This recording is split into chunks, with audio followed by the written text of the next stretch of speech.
पीयूसीसी को नहीं परिवहन मंत्री प्रतिक्रिया कहले समस्त को पीयूसीसी बाध्यतामूलक। तेज वर्तमान सूचना अनुसार पीयूसीसी को हाइकोर्टर खारज पर निजर प्रतिक्रिया रखिंट परिवहन मंत्री विभूति भूषण जेना। समस्त को पीयूसीसी करने बाध्यतामूलक कहले परिवहन मंत्री। से कहते जो कथा आम कहूलु लोक आवेग थिला जे पीयूसीसी हठात बोझ भलिया होईगला बोली। बाध्यतामूलक नुआ किछि नथिला।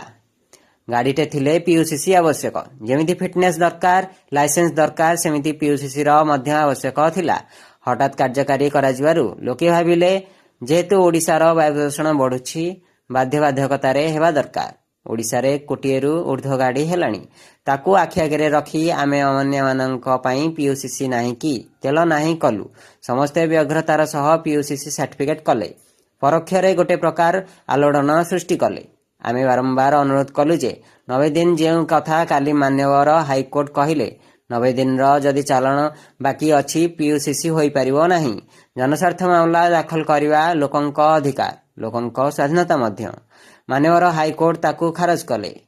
सरकार प्राथमिकता नाही काहाकू जरिमाना नेकी सरकार चलिबो। आम सरकार प्राथमिकता नाही।